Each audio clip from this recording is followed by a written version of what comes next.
So, hey Tethers. Hey Tethers. How y'all doing? I think when y'all talk about my people, y'all forgetting some shit. I've been hearing a lot of immigrants and people with immigrant backgrounds talking shit about my people. I've even heard the brown people. The only people that I haven't heard from yet is the yellow people, but I've definitely heard from the brown people and the melanated people. Yes, I have. I've heard from them. Even the brown people and the people with similar skin color to ours are saying that we come from a culture where we ruin our neighborhoods.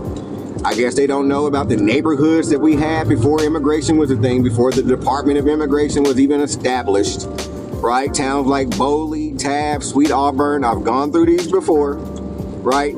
No other immigrant or persons with immigrant backgrounds in this country ever created anything on this soil that was destroyed by systemic white tea supremacy. None of them, right? But you see the little Havanas, you see the little Cubas, you see the little Africas and all this kind of shit. They are not a threat to the U.S. establishment. They're not. They're just not, right? And the thing that we have that they do not have is organization. Right, through our grassroots. They don't have that, but they need to connect to it when they get here. That is their life force, right? If Black American Negroes economically, socially, financially, educationally, whatever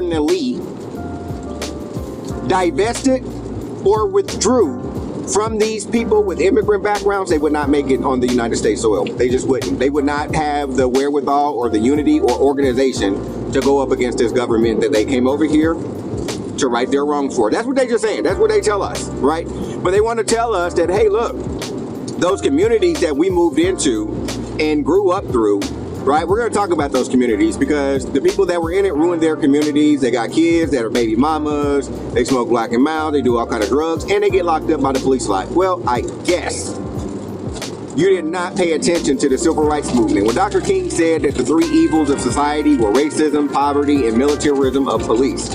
When you have all three of those together, you have a disenfranchised people. You have a people that are being locked up disproportionately. I guess these immigrants or people with immigrant backgrounds don't know about the black codes, right? So this government was basically creating laws just to lock us up. They've not done that to you. They've not done that to you. So no matter how much you want to be the same, there's no black national anthem in your motherfucking history. There's no Chitlin Circuit in your motherfucking history. So it's just us. It's just us. Right? We've been locked up because you motherfuckers done told on us. To truth be told, right? Black and brown unity. What about Khalif Browder? All right, you can see another post. I put that shit up there. What about that? Is the face. If there was any black and brown unity, we wouldn't have Khalif Browder story. Okay. Other things. They want to talk about how much we get locked up. They're not talking about their people. They just want to highlight our people. Well, when you highlight our people, don't forget to mention the over 70%.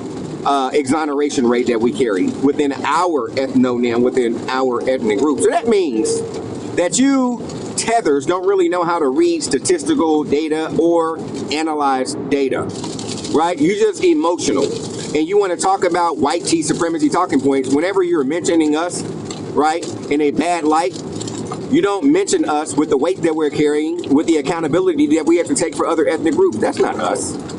Now we're getting that right because we're delineating, and delineating means to be specific, right? It means to draw clear borders and clear lines of demarcation. We are completely different, right? Even you Jamaicans, you Haitians, right down there talking about, oh, the Americas are interconnected. Have you ever looked at a 3D topographical map of the United States of America? We're cradled by mountains. We're cradled by oceans. Right? Ain't nobody just rolling up on us like that. We ain't just sharing information. What the fuck we using? The internet back in the day to connect? No, sir. No, ma'am. Just look at things like phenotype. And so when we're talking about phenotype, we're talking about disease prevalence, right? Our people went to Haiti, studied the 1860s. President Lincoln picked 3 places out of a lot. He asked a lot of African nations. The African nations, they declined. He asked a lot of Hispanic and Latino countries. Most of them declined. Haiti accepted, right? Panama accepted, okay? And Liberia accepted. What happened with all of those people? Let me just talk about Haiti for a second, since the Haitians want to come up here and talk about a fucking revolution that inspired people. Well, let's see. I think Lincoln was probably inspired. I mean, he was so inspired that the Isle of Ash, I-S-L-E, okay, L-A-V-A-C-H-E, Isle of Ash, look it up. The United States Navy had to send the fucking troops over there to rescue over 300 people. 450 plus went down there. Black elite, by the way. We took money to Haiti. The United States Congress opened up Lincoln's purse and gave him 100,000 up to 600,000 for this colonization experiment. Okay? The United States Navy rescued 300 elite black people that went down there elite, but they came back with barely half naked and barefoot.